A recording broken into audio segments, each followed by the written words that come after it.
après-midi.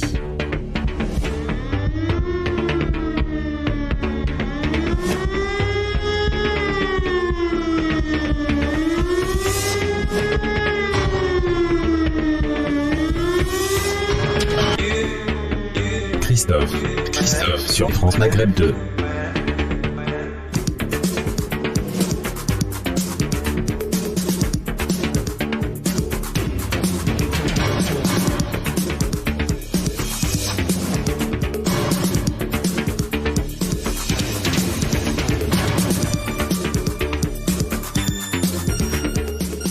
Bonjour à toutes, bonjour à tous, ravi de vous retrouver sur France Maghreb 2, j'espère que vous allez bien les amis, avec évidemment le Grand Forum, votre émission de référence qui démarre maintenant jusqu'à 18h comme chaque jour du lundi au vendredi sur France Maghreb 2. En ce jeudi, nous sommes le 31 mars, j'espère que vous allez bien.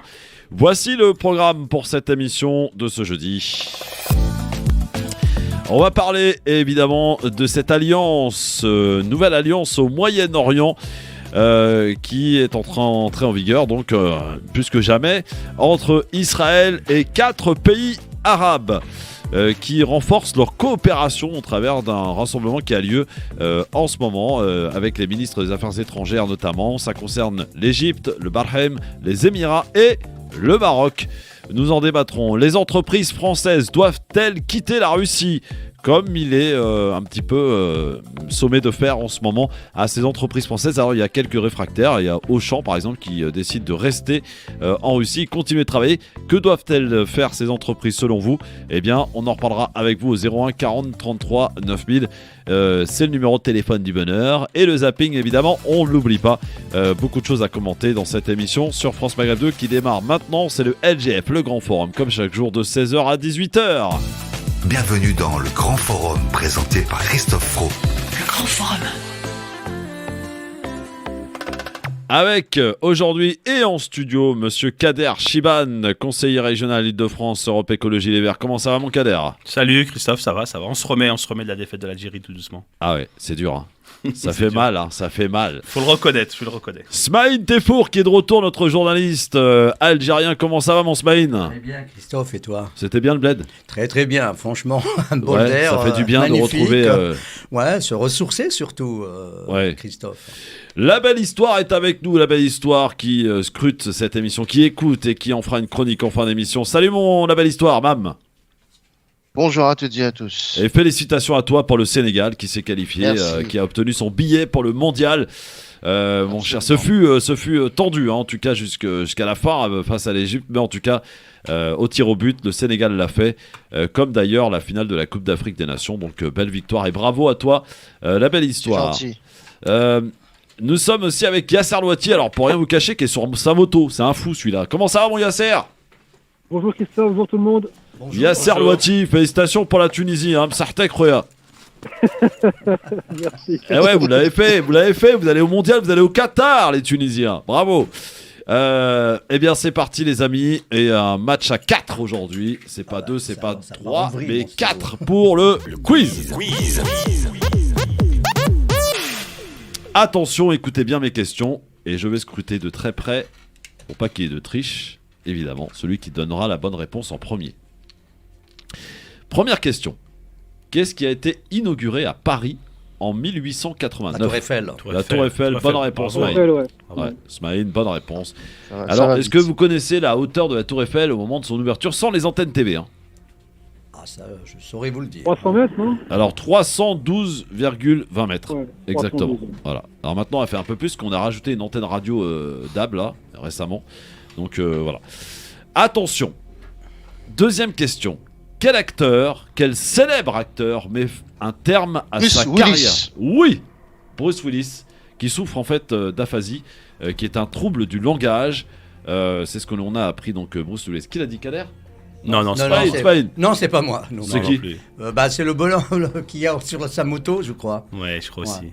Mais non, c'est un d'ici. Vous êtes Non, fous, c'est quoi pas moi. Non, c'est pas Non, nous. non, c'est pas nous deux. C'est pas nous deux, ça Mais c'est qui a sûr. dit Attendez, j'ai entendu la bonne réponse. Je suis pas fou Bah, quand c'est même. moi. Ah, c'est toi, pardon. La belle histoire. On est honnête, hein. Ah oui, bravo, Bravo, franchement. je vous remercie pour votre honnêteté. Bah, je vous en prie. C'est pas le cas de Pierre-Henri, hein, mais bon. Je dis ça, je dis rien. Bon, un point pour la belle histoire, un point pour Smaïn. Attention, troisième question. J'étais du père, moi. Qu'est-ce qui a été lancé en 2005 en rapport avec la télé? TNT. TNT. Ouais, TNT. Ah, j'étais le premier à le dire. Hein. Oh non, c'est Non, pas non, Ah, non, si, non, si, non, non, j'étais non. le premier. Hein. Je crois Ah, Kader est d'accord avec moi. que la bonne réponse a été donnée par la belle histoire en premier. Ah, Ouais. Oui, absolument. Ah. Ça s'est joué à une poignée de secondes, hein, Smaïn, je suis désolé. D'accord, il n'y a pas de problème. Voilà, 2 points pour la belle histoire, attention. L'ex-président d'une ONG, écoutez bien, encourage les musulmans à quitter la France en Ah cas oui, de victoire Baraka de Éric City. Zemmour. Oui, Baraka City. exactement, Baraka bonne City. réponse, Maïn. Baraka City. Alors le mec, on sait pas d'où il sort, ni de quel, par qui il a été mandaté pour se prononcer ainsi. Yasser, franchement. Sans commentaire. Bah ouais, non mais bon, voilà quoi, je veux dire, le mec, je sais pas, son association a été dissoute, il dit voilà, il veut monter une structure, hein, carrément, pour inviter les musulmans à se barrer de France en cas où Zemmour arrive au pouvoir, mais... Eh ben, c'est leur réflexe. Ils ont l'habitude de parler au nom des personnes qu'ils ne représentent pas, en fait, compte. Hein. Donc, Ah, merci Smaïn pour bah, ce je t'en prie, commentaire. Il cherche un créneau, quoi. Il a plus rien à faire. C'est ça. Donc ça fait 2-2, Smaïn et la belle histoire. Attention, 5e question. 2011. 101e... Mayotte. Oh mais non, mais attends, qu'est-ce que Il n'y c'est a quoi pas la ça question. Oh Il n'y a pas la question. Pas la question ça là, veut dire- il est fou lui. 101e département français, quel est-il? Mayotte, bonne réponse. Ah mais Smaïn. Christophe, Non, mais- en studio, Christophe, il a les questions-réponses Non, ou quoi? je te jure. On peut pas les avoir. C'est le cousin Vous voulez de prendre Itache mes ou quoi? Il est bon, Non, bravo. non, Bravo. Eh, je suis désolé. Alors, Il mais fait de la t'es- télépathie. Smaïn, t'es trop. Attends, heureusement que. Très rapide à la détente. Hein. Je peux vous dire, voilà, les questions, il peut pas les lire, c'est en braille. Je veux dire, celui qui est capable de lire le braille, il est fort. Alors, je veux dire, il est mort. Ah, puis il a l'opposé de la table, faut reconnaître. Il a l'opposé de la table, Je suis je le loin. taquine. Bravo. Smaïn qui prend l'avantage donc avec cette 6e question. Attention, je cherche un journaliste. Attends, il va me donner la réponse? Non, pas encore. Non, pas encore. Journaliste sportif, agent de joueur, franco-sénégalais, président de l'OM. Pape Il est Diouf. mort en Pape 2020. Diouf, ouais. Oui, Il a bonne dit- réponse, ouais, la belle ouais, histoire. Il a été Pape plus loin, Diouf, Pape Diouf. évidemment, à qui on C'est rend un hommage. Sénégalais, il était obligé de répondre, c'est un Sénégalais. Ouais, exactement. Et franchement, Pape Diouf, quel bonhomme, hein, quel bonhomme. Pape Diouf, président de l'OM, c'était sa seule erreur de parcours. Voilà. 7e et dernière question, ça nous fait Ouais, combien ça là va, hein. 7e et dernière question, ça nous fait combien là? 3-3, je crois, non? 3-3. 2 à 3-3, ouais. Oh, je crois. Si, La si, belle histoire, 3-3. tu fais les comptes. Absolument, il y a 3-3. Algérie Attention. 3, Sénégal 3. Tout va se jouer sur cette question et seule la belle histoire et Smaïn répondent puisque vous êtes carrément largues, Yasser et Kader. On peut le dire. 7e question, attention. Je cherche un mathématicien et philosophe Descartes. français né à La Haye en 1596. René Descartes est une bonne réponse. Champion du monde, monsieur Smaïn. Bravo, Smaïn. Ah, bravo. Tu retournes le blason il de est trop l'Algérie fort. un petit peu. Tu Ah redonnes ouais. un peu de baume au cœur aux J'ai bien Algériens. travaillé mes notes. Hein. Alors, pour dire la vérité concernant les Algériens, apparemment l'Algérie aurait déposé une plainte, une réclamation auprès de la FIFA et on demanderait à ce que le match soit rejoué en terrain neutre Algérie-Cameroun. Avec évidemment, donc il y a pas mal de choses qui ont été dites sur ce match et visiblement il y a eu quand même quelques problèmes. Notamment deux pénaltys qui n'ont pas été sifflés, 2 buts qui ont été refusés pour les Algériens. Le premier but camerounais qui pose problème, hein, puisqu'apparemment la VAR n'a même pas été demandée. Et puis le dernier but aussi camerounais, en fait, il y a une bagarre, un début de bagarre à la fin du terrain, enfin à la fin du match, pardon, et l'arbitre oublie d'arrêter le match, et donc les Camerounais en profitent donc pour marquer le but. Voilà, donc réclamation portée par l'Algérie, on va voir ce que ça va donner. Dans l'histoire, on a déjà vu des matchs rejoués, hein. Bon, c'est très rare, il faut le dire, mais voilà, ça a déjà eu lieu. C'est quoi ce bruit là? Yasser, qu'est-ce que tu fous là? Yasser, je crois qu'il est en moto. Ah ouais, non mais Yasser, il est en train de faire partager son trajet, le mec, il est en moto, c'est un malade, hein, il conduit en moto, en même temps il fait son émission, c'est des tarés mes chroniqueurs, franchement. Christophe, on se revoit après la pub. Ouais, c'est ça, on va vous revoir dans un instant. Kader, qu'est-ce que tu penses toi? Tu penses que ça peut être rejoué? Franchement, je me L'espère. souviens pas. Je l'espère vraiment. Non, franchement, bon, je suis supporter de l'Algérie, mais au-delà de ça, le match, il y a beaucoup à dire. Il y a beaucoup à dire sur l'arbitrage, malheureusement, en Afrique. Franchement, l'arbitrage, on pensait qu'avec la VAR, les choses progressaient, ben, c'est pas le cas.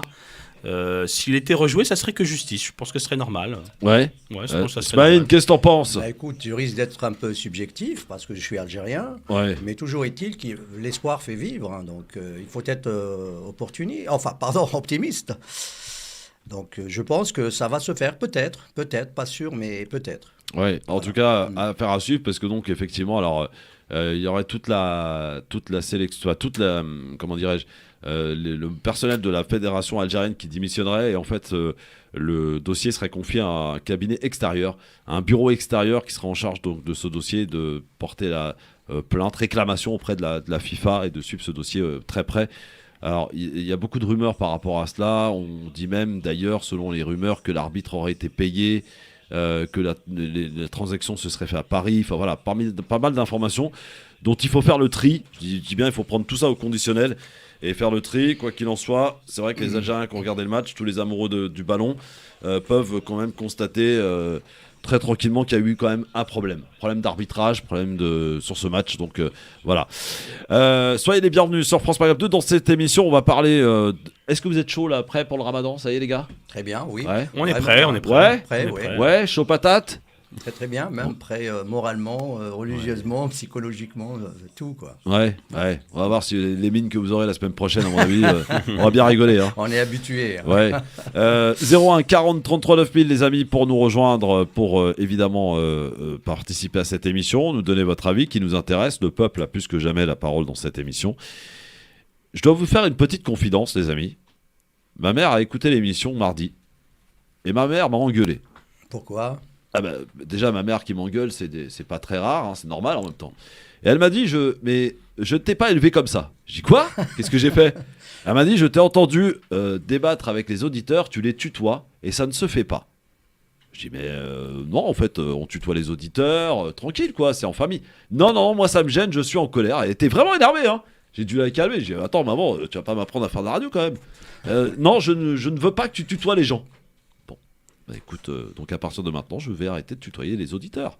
Puisque ma mère me demande, je dois que m'incliner les enfants, je sais pas ce que vous en pensez. Au moins, t'écoutes ta mère, c'est déjà bien déjà. Ah oui, C'est une auditrice. non mais elle C'est une grande m'écoutait, qualité, elle m'écoutait comme ça par hasard et elle m'a fait cette remarque, elle m'a engueulé. Donc Mais c'est vrai qu'on a tendance à tutoyer ici dans la radio. oui, mais elle m'a dit, Ouais. elle m'a Kader, dit ça se tiens, fait je pas. viens de le connaître, je l'ai directement tutoyé. Il Non mais elle m'a dit tutoyé, t'es donc, chroniqueur, ça me dérange pas, mais les tutoie. auditeurs, c'est pas tes potes. Je dis ok, mais tranquille. Ok, maman. S'ils font pas la remarque, je pense. Donc maman, sache que je t'ai entendu. Je sais pas si je vais tenir, mais je t'ai entendu. Voilà, je vais essayer en tout cas. Il en est où On l'autre salue sur sa maman, moto, là salut à maman de Christophe en tout cas. Yasser, t'es On où là? vous salue. Yasser a une volonté farouche de rentrer chez lui et je pense qu'il est beaucoup plus prudent de rester fidèle à sa route que fidèle à Christophe pour l'instant. Il fait un bordel sa moto, un truc de fou hein Yasser. Bon, Yasser Louati, il y a La Belle Histoire, il y a Kader Chiban et il y a Smaïn Tefour qui sont avec nous sur France Maghreb 2. On va se balancer la pub comme ça on est tranquille, on espère que Yasser sera arrivé, j'espère qu'il va se dépêcher. Et le zapping dans un instant les enfants et vos appels au 01 40 33 9000 à tout de suite. Le LGF, les enfants, le grand forum sur France Maghreb de votre émission de référence tous les jours de 16h à 18h avec vos appels au 01 40 33 9000 avec Kader Chiban qui est avec nous, conseiller régional Île-de-France, Europe Écologie Les Verts, mais aussi conseiller municipal aussi. Hein, À Saint-Denis, tout à à fait. Saint-Denis. Ouais, Il tout à fait. y avait d'ailleurs l'Union Populaire hier à Saint-Denis, t'as été faire un petit tour?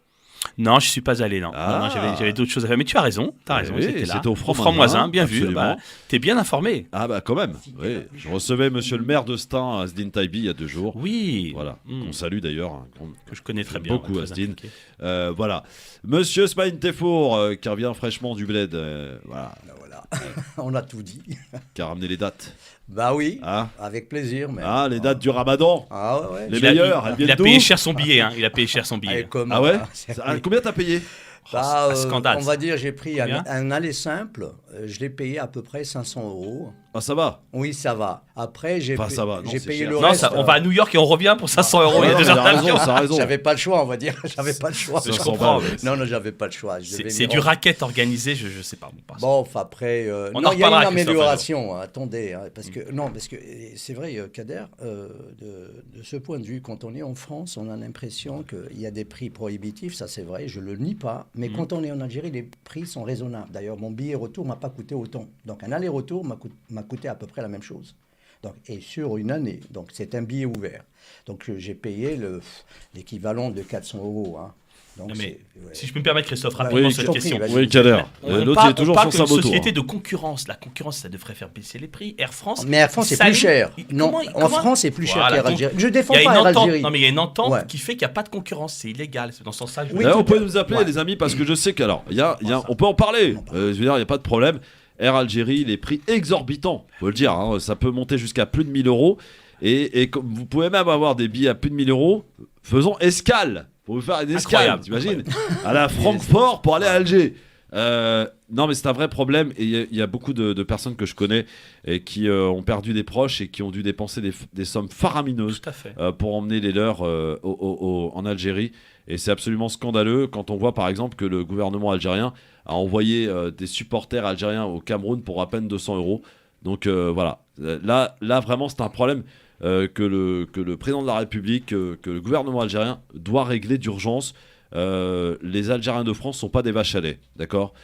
Voilà, je tiens à le dire quand même, je suis très critique envers tout le monde, et y compris envers l'Algérie. Et là, pour le coup, ça va pas du tout. Je veux dire, quand on a des billets à 1000 €, c'est juste pas possible, c'est inacceptable et c'est scandaleux. Donc voilà, si vous voulez en parler, évidemment, mais le problème qu'il y a, vous avez beau mettre le prix du billet à 1000 €, les avions sont tous pleins, Kader. C'est le Ah cas ouais. de le dire. Ouais, c'est le cas de Mais le je dire. suis d'accord avec toi. Les gens ont des familles, les gens ont besoin d'aller en Algérie. Je crois que par an, il y a pratiquement 2 millions de passagers. Hein. Je crois l'aller-retour, c'est pratiquement 2 millions de personnes hein, qui voyagent. J'ai pas cette information. D'accord. Donc je risque de t'induire en erreur. Oui, mais j'avais entendu ça il y a quelques temps. C'est une ligne Bon. très rentable, très rentable. Ah oui, elle est très rentable cette ligne. Elle est Ah très oui, oui, rentable, tout elle est à très fait. C'est rentable. une ligne très fréquentée. Et que les Algériens sont prêts à mettre n'importe Voilà. quel prix. Voilà. Au dépit des vociférations des uns et des autres, Ouais. c'est vrai que tout le monde s'y rend. Ouais, les Après, gens, on peut se voyager. Il faut dire aussi que l'Algérie a un côté magique. On est quelque part tenté d'y aller. Moi, personnellement, ça me manquait. S'il y avait une opération de boycott, peut-être que ça pousserait aussi les autorités à prendre des décisions. Hein. Je veux dire, au bout d'un moment, tu peux pas accepter ça. Je veux dire, tu vas en Tunisie pour à 100 € aller-retour à Tunis. à fait En d'accord, Algérie, ouais. voilà. Tiens, Jamel qui est avec nous au Non, mais téléphone. tu as raison, Christophe, c'est une Ouais, vraie question. voilà, vous m'avez mis un sujet là. Ouais, Non, mais c'est super ça va important. bombarder. C'est important par rapport. Il en est où lui sur sa moto là Yasser C'est toujours le bordel. C'est le bordel. Il est fou, c'est Prends l'avion pour l'Algérie. Ça coûte moins cher la moto hein, Non, que mais, l'avion. mais je vais te dire une chose, Christophe. Je vais l'étrier dans ma cote. Je vais l'étrier. T'as intérêt. Jamel, salut mon Jamel. Salut mon Christophe, comment ça va? Ça va. Bonjour à tous. Bonjour mon Jamel. Alors, petit message pour ta maman que je salue. Madame, j'autorise votre fils à me tutoyer. Ah oui merde, t'as vu, ça y est, je t'ai tutoyé en plus. Bonjour Jamel, comment allez-vous? Ah bah écoutez, ma foi, je me porte comme un charme et vous? Merci beaucoup. Alors qu'est-ce qui te fait réagir mon Jamel? Bah écoute, moi j'écoute l'émission, voilà, tu me dis Air Algérie et c'est vrai, il y a une entente sur les prix, tu vois, même Feu Air Méditerranée offrait des billets qui étaient vraiment pas chers. Moi, je me rappelle, je suis parti enterrer mon oncle à Rahmo, j'avais payé 180 € l'aller-retour, t'imagines? Ah ouais. C'est irréel. Là maintenant, Transavia a récupéré les lignes de Feu Aigle Azur. C'est bon, j'ai cité plusieurs compagnies aériennes, on est bon. Malheureusement, si tu regardes bien, au départ, par exemple, de Paris, c'est ultra cher. Il n'y a que Nantes sur certaines destinations qui ne sont pas chères. Et c'est juste incroyable. J'ai entendu parler des États-Unis. On part, alors, pour 500, 600 €, on peut avoir, une semaine aux États-Unis, vol aller-retour, Non, et mais même attends, un logement Jamel, sur place. Hein. Jamel, moi je suis parti à New York, alors c'était en 2016, hein. D'accord, ça fait un petit moment. J'ai payé 380 € mon billet aller-retour pour New York. Mhm. Voilà. Et il y a même Je moins suis allé, cher. je suis Il y a allé, même attends, moins non, cher. je vais te dire un truc, je suis allé il y a pas longtemps à Abu Dhabi. J'ai payé 342 € mon billet aller-retour. Escale à Doha, certes, mais quand même. Alger, Avec, c'est qu'à avec 1h50, 2h de Paris, quoi, je veux dire. qui est représentée en France par des gens adorables. Ouais. Je me doute, hein, vu l'escale que tu m'as dit, mais t'imagines que là, l'un de tes auditeurs, j'ai oublié le prénom et le nom, je les salue, un de tes chroniqueurs, pardon. D'ailleurs, je salue tout le monde. 400 €, Salut. un billet retour en Algérie. Alors, c'est C'est hallucinant. pas un Moi, aller-retour, la c'est petite un astuce que aller je fais, simple. je Non, prends non, les non, compagnies Jamel, de- c'est pas un aller-retour, c'est un aller simple. Un aller simple. Un aller, pardon, oui. Ouais. Voilà, moi ce que je faisais, je partais enterrer mon père à Rahmo un peu Rahmo. avant le premier confinement. Ouais. Je suis parti sur Alger. à la dernière minute. Ça m'a coûté en tout et pour tout 420 € l'aller-retour sur Alger et sur place, avec ce qu'on a en Algérie qui est extraordinaire, c'est le taux de change parallèle. Il y a même une application officielle sur le taux non officiel. Ça m'a coûté l'équivalent de 18 € à Alger-Tlemcen. Par exemple, hein, juste l'aller. Hein. Donc moi, c'est la petite astuce que je donne. Prenez les gros aéroports, si vous n'êtes pas trop chargé, ça va vous coûter quoi, les 40 € aller-retour. Vous pouvez faire d'énormes économies. Hein. Non, mais il faut vraiment que les autorités algériennes prennent ce problème à bras-le-corps, parce que c'est un vrai problème. Personne boycottera. Le problème, c'est que personne boycottera. Les Algériens de France ne sont pas des vaches à lait. Ça suffit, quoi. Ça suffit. Merci. Écoute, les propos qu'il y a eu, ça a été choquant, mais il n'y a rien qu'à bouger 3 ans après. Maintenant, voilà, moi je vais attendre pour amener mon fils voir la terre de ses ancêtres et voir la tombe de son grand-père qui porte le même nom. Il paraît déjà que pour l'été, c'est déjà complet. Hein. Déjà pour l'été, la campagne été, c'est complet. Voilà. Hallucinant. Merci mon Jamel, merci à vous. Merci à vous, Jamel. Ça y est, je m'y tiens, j'écoute ma mère, moi. 01 40 33 9000, Farid. Farid. Allô, bonjour. Oui, Farid. Qu'est-ce qui se passe? Bonjour. Oui, Farid, tu nous appelles d'où? Alors, je suis en Allemagne, là. Je vous appelle de l'Allemagne. En Allemagne? T'es où en Allemagne? Ouais, je suis en Allemagne. Je suis à Francfort. À Francfort. Ouais, Francfort. Gottenfurt. Ah non, c'est comment on dit bonjour en allemand? Guten Morgen. Guten Morgen. Ouais, Guten Morgen. Guten Morgen. Hey. Alors, Farid, qu'est-ce qui se passe? Alors, je voulais réagir concernant le billet d'avion, là. C'est vrai que c'est excessif concernant pour Air Algérie. Est-ce qu'il est aussi cher d'Allemagne, d'ailleurs? Est-ce qu'il est aussi cher d'Allemagne? Je sais pas s'il est aussi cher d'Allemagne. Moi, je suis marocain. Moi, je le prends souvent en France. Ouais. Bon, on arrive à avoir des tarifs compétitifs, mais le problème, c'est quand on arrive en haute saison, là, les billets... Pareil, vous n'avez pas le droit de vous plaindre, parce que franchement, avec Ryanair, tu peux aller à Marrakech, tu peux aller au Maroc pour quasi rien. C'est vrai qu'en pleine saison, si tu t'y prends un peu à l'avance, tu peux avoir quand même des tarifs avantageux. Par rapport à tes frères algériens, franchement, vous êtes gâtés. Hein. Oui, mais ce que je voulais dire, c'est que comment vous pouvez faire pour essayer de lutter contre ça, contre la hausse? Ah bah nous, on peut rien faire. Non, on peut juste la dénoncer, mais rien faire du tout. On est ni marocain, ni algérien, ni tunisien. Donc après, c'est à vous de vous organiser dans votre diaspora respective pour essayer de vous faire entendre. Hein, voilà. Parce que 500 € rien qu'aller par l'Algérie, c'est chaud. Non, c'est trop. Merci mon Farid. Merci à vous. Christophe, sur cette histoire. Merci. Si on peut comparer Algérie-Maroc rapidement. Oui. Le Maroc, il veut du tourisme, il vit du tourisme. Bah oui, donc il est obligé de tout faire pour avoir des billets pas chers. Les Algériens, il y a un lien au pays, donc ils se disent les gens paieront, tu vois, on est dans une autre logique. Absolument, c'est une autre logique, on est pris dans un truc, Kader. on va aller voir sa famille. C'est clair. Maintenant, si toi t'es français, si t'as pas un billet pas cher au Maroc, tu vas dans un autre pays, tu vas ailleurs, c'est du tourisme. Là, c'est vraiment du tourisme. Hein. Ah oui, c'est un pays à vocation touristique. Ce qui n'est de pas ça. le cas de C'est une l'Algérie. ressource importante du pays. Dès qu'on parle d'Algérie, dès qu'on parle de billets d'avion, évidemment, le standard explose. Samia de Sergi Pontoise est avec nous. C'est un vrai sujet. Bonjour Samia, bienvenue à vous. Oui, bonjour. Bonjour. Merci. Alors, j'appelle jamais la radio, là, c'est la première fois. Ça, c'est pas bien. Parce que, en effet, c'est choquant qu'aujourd'hui, on ait des billets pour aller en Algérie à des prix exorbitants. Quand on a une famille, etc., c'est très compliqué. Donc, moi, ma maman est d'origine algérienne. Ouais. Je vous avouerai que moi, j'ai plus spécialement envie d'aller en Algérie parce que, en effet, le prix, il faut compter le prix, il faut compter l'argent là-bas à dépenser.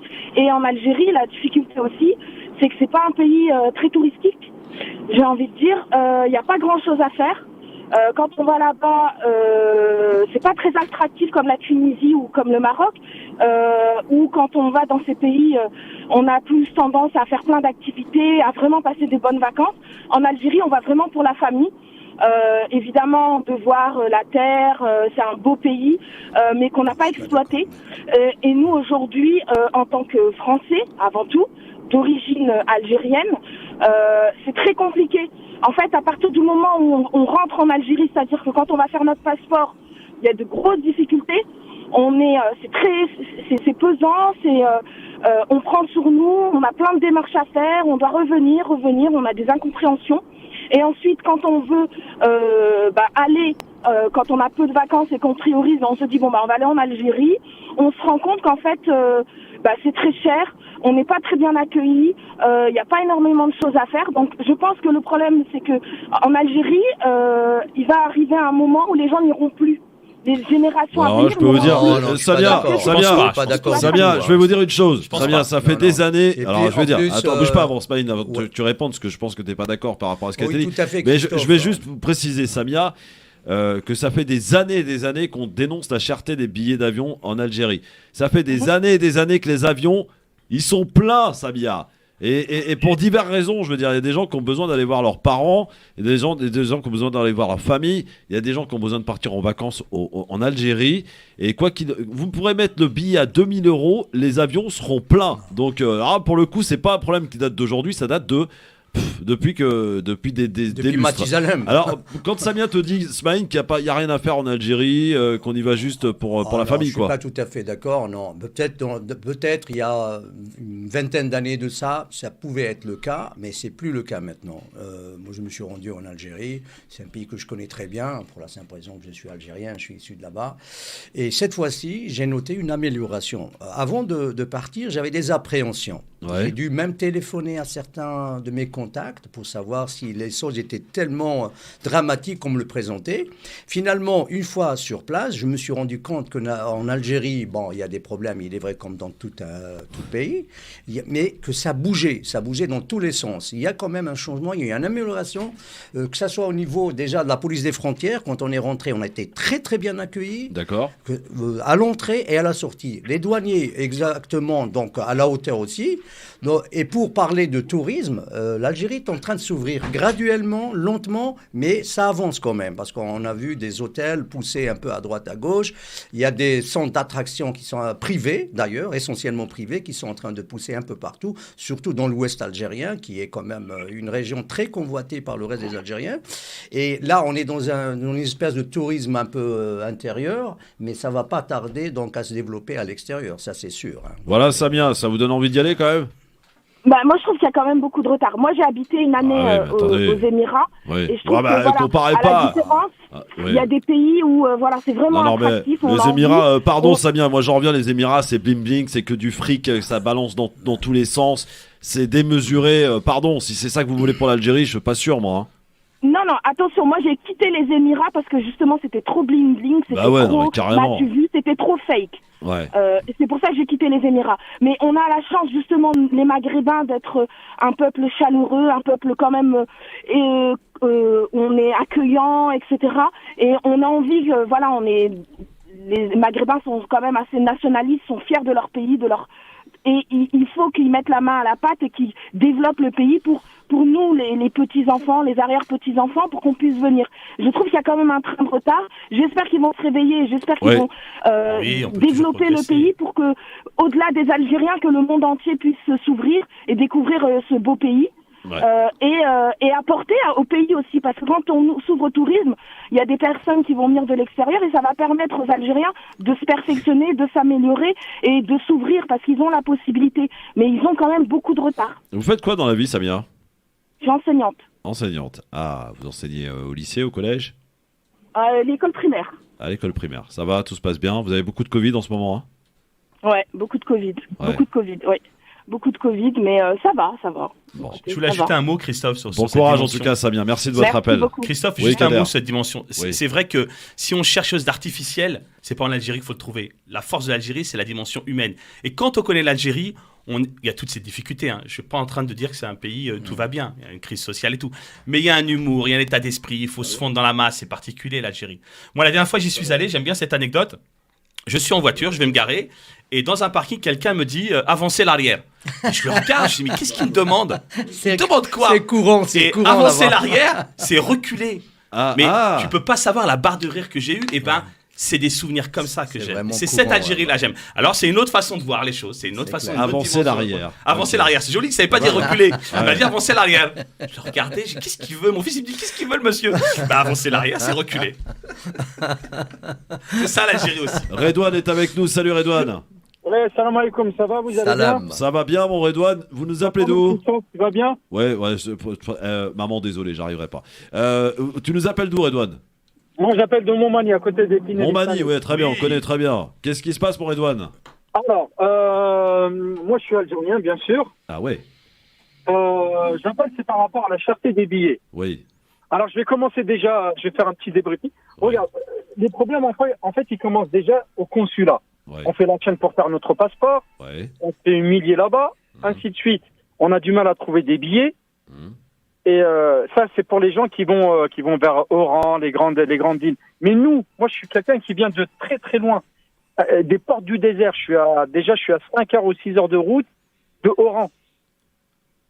Vous voyez ce que ou pas Oui, bien sûr, oui. Ouais. C'est-à-dire, on paye une fortune pour aller en Algérie, on paye une fortune pour faire un passeport, et j'emmène mes enfants. C'est vrai que j'emmène mes enfants. Je suis fier d'habiter, d'être algérien, et je suis fier d'être un désarrois, une personne qui habite dans le désert. Ouais. Je suis vraiment fier. J'habite à Ain Sfara, c'est pour les gens qui connaissent. Ain Sfara, C'est à côté Ouais, de ça Bichar. fait- Ouais. C'est connu, c'est C'est connu. très beau, Très très connu, beau. Il faut... très joli, C'est très connu. C'est On va- très très beau. Ouais. Moi, je suis pas parti pour l'enterrement de mon père, mais je suis parti pour le deuil de mon père. Il est mort en 2020. Là, là, bon. Ils ont rencontré, je suis parti il y a que un mois de ça. Ouais. Ah oui. J'ai payé 650 €. Et en été, je dois ramener mes enfants avec moi. Ils vont faire quoi dans le désert? Ah, surtout en des joueurs été, avec il n'y a les rien à scorpions, faire là-bas. En en été, désert, en été. En Les été, cousines beaucoup plus et, difficile, les hein. dunes, c'est tout. Ouais. On paye une fortune. Ouais, oui, Vous mais vous rendez faut vraiment que les autorités se saisissent de ce problème parce que Il y a c'est pas un vrai d'infrastructure. problème. Structure aussi, Un Algérien Christophe, qui part hein, en donc, Algérie, qui paye 1000 € pour une circoncision, Ouais. s'il te plaît. Merci mon Redouane. Merci beaucoup. En tout cas, on a entendu ton appel. On se retrouve dans un instant. Il en est où lui sur sa moto là? Toujours. Mais il est où? Il va où? C'est un fou ce mec. Il va à Marseille ou quoi là? Restez avec nous. Yasser Louati qu'on va peut-être avoir avant la fin de l'émission. À tout de suite. Le LGF, le grand forum sur France Maghreb 2. Et merci Kader Chiban d'avoir mis ce sujet sur la table. Y a pas de Évidemment, quoi, ça c'est fait ça. réagir et preuve que c'est un réel problème. Oui. Puisque ça suscite beaucoup d'intérêt. 01 40 33 9000. Alors on va faire une dernière petite session avant qu'on passe à autre chose, sinon on va parler que de ça. Et ça voilà, il n'y aurait pas grand chose à dire de plus, si ce n'est qu'à être scandalisé. On parle de la cherté des billets d'avion en direction de l'Algérie. Il est toujours sur sa moto lui. 01 40 33 9000. Avec Kider qui est avec nous. Salut Kider. Ah bah dis donc, Christophe, vous m'avez oublié ou quoi? Non, mais tu sais que t'as un truc qui s'appelle la pub en fait, donc t'attends comme les autres en fait, mon Kider. D'accord. Alors moi je vous appelle justement pour les billets, c'est une question de billets là. Ouais, tu nous appelles d'où d'abord, Et- Kider? Je vous appelle de Châlons-en-Champagne. D'accord. Comme hier, je vous ai appelé déjà pour parler de match. Ouais. Et comme je vous ai dit, je sais pas ce que vous avez signalé. Là, je vais pas vous tutoyer, sinon vous allez avoir des fessées de votre père, de votre maman. C'est ça. Ouais, non, mais c'est moi, t'inquiète pas, j'accepte.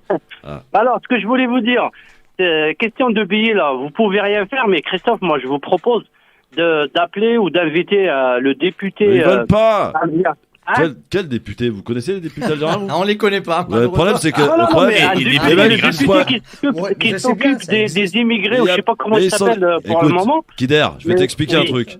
Les députés algériens, comme les autres d'ailleurs, hein, les députés algériens, tu les connais éventuellement Oui, quand ils se font oui, élire, oui. après, ils disparaissent. On sait pas où ils sont. Oui, je suis d'accord avec vous, mais Est-ce que vous êtes capable de me dire le député qui vous représente? Parce Vous êtes qu'on même pas n'arrive pas à capable, vous savez pas. comprendre. On n'arrive pas à comprendre. Moi, je voulais aller en ce moment, le billet pour le mois de mai déjà, c'est même pas pour le mois de Ramadan là. Ouais. J'ai été hier, et ben le billet il est à 940 ou 950 à peu près pour un aller-retour pour 2 semaines. C'est un truc de fou. Ouais. C'est incroyable, c'est incroyable. Franchement, ce qui se passe, ce qu'on est en train de vivre là, c'est insupportable et on n'arrive même pas à avoir des réponses sur ce qui se passe quoi. Et quand vous êtes bien placé, vous êtes de la radio, vous êtes des journalistes et tout ça. Moi, je propose de faire ça quoi. Si Alors, vous je vais pouvez t'expliquer, contacter Kider, quelqu'un on a essayé. et de l'inviter chez vous Ouais, à la radio et de s'expliquer avec lui ou de donner. Je sais pas, des réponses pour cette Kider, question. vous aurez personne parce qu'ils veulent pas se mouiller en fait. Chacun veut se rejette la responsabilité et les représentants ici en France ne veulent pas prendre le risque de parler. Voilà, je vous le dis. Hein. Et question, quand on regarde l'Algérie, c'est pas que je suis un Algérien, c'est un bon pays, il y a de tourisme, il y a des bons coins à visiter, il y a plein de choses. Après, il y a le reste de la famille. Ce que vous dites, Christophe, pour les gens, les avions, ils sont pleins parce que bon, il y avait la crise de Covid, il y avait des gens qui sont morts, il y avait des parents, il y avait de la famille, il y avait de ci, il y avait de ça. Il y en a qui sont partis, ils ont acheté ces billets-là à ce prix-là parce qu'ils n'avaient pas le choix. Voilà. Moi, par exemple, là, je suis obligé d'y aller et je suis obligé d'acheter le billet parce que bon, je voulais voir mes parents, ça fait 2 ans et quelques que je les ai pas vus. Et en plus de ça, ça me pousse pour aller acheter ces billets parce que j'ai un pote à moi, j'ai un ami qui a perdu son père, il voulait y aller déjà en mois de mai pour voir ses parents. Et comme par hasard, il a perdu son père, ça fait maintenant une semaine. Ouais. Il est parti en urgence, c'était samedi dernier. Il a payé le billet que l'aller à Orly à 480 €. Ouais. Vous imaginez, en liste d'attente à 480 €, il était même pas sûr de partir, mais heureusement, alhamdoulilah, il avait de la place, il est parti pour... Merci, Kider, t'es chaud toi, t'es prêt à faire l'émission jusqu'à 18h, Kider. Je vous casse pas. Non, mais il y a du monde, Kider. Merci à toi en tout cas pour ton appel. Merci beaucoup. Salut. Ciao, oui. Il faut inviter quelqu'un de Transavia, ce serait pas mal.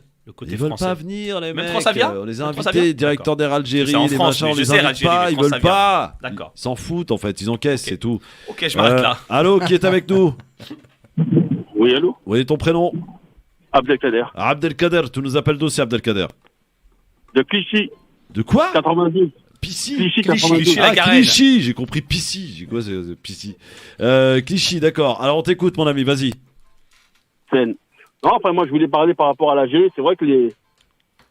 Ah, vous m'entendez? Oui, on t'entend. Vas-y, Abdelkader. Ouais, c'est vrai que les prix sont excessifs, sont très chers. Après, voilà, je pense qu'il y a une cause à tout ça. J'espère que ça va pas durer. Mais pour revenir, en fait, c'était par rapport à la demoiselle qui disait qu'il y a rien à faire en Algérie. Franchement, voilà, c'est peut-être son expérience. Peut-être ça fait longtemps qu'elle n'est pas partie en Algérie. Mais je peux vous dire qu'il y a énormément de choses à faire. Ouais, franchement, exactement. Il y a vraiment... T'es d'où, toi? Il y a 20 ans, c'était un petit peu... il y avait rien, on va dire, pratiquement. À part le bord de mer et la famille, et voilà. Mais maintenant, là, vous allez, par exemple... Ouais. Exemple, à Tlemcen, il y a des jeunes ce qu'ils ont fait, ils ont fait un car, un bus, et avec ce bus, ils font rentrer tout le monde. Et ils font visiter tous les points touristiques de Tlemcen, c'est-à-dire les grottes, la Mansoura, le côté historique. Ils leur font toute la journée, ils leur font boire un thé, ils leur font à manger et tout. Super. Et ça donne envie. Bien. Il y a plein de choses comme ça. Ils le font à Oran aussi. Par exemple, Mossagalem, ils ont fait un super gros un gros truc comme Aqua Boulevard, un peu, si vous connaissez à Paris, en plein air. Bon, merci en tout cas, merci du conseil. On ira à Mossagalem la prochaine fois en tout cas. Merci à toi. Merci de ton appel et bon voyage. Allez, on arrête sur l'Algérie parce que sinon on va finir jusqu'à 18h et puis on n'a pas grand chose d'autre à rajouter. Dans un instant, le zapping, Kader Chiban avec Smaïn Tefour et Louati. Ah, Louati, il est presque arrivé, les gars. On en parle dans un instant, tout de suite. Le Grand Forum, merci d'être avec nous en direct sur votre radio avec Kader Chiban, avec Smaïn Tefour et la belle histoire qui a retrouvé un peu de calme, la belle histoire, n'est-ce pas?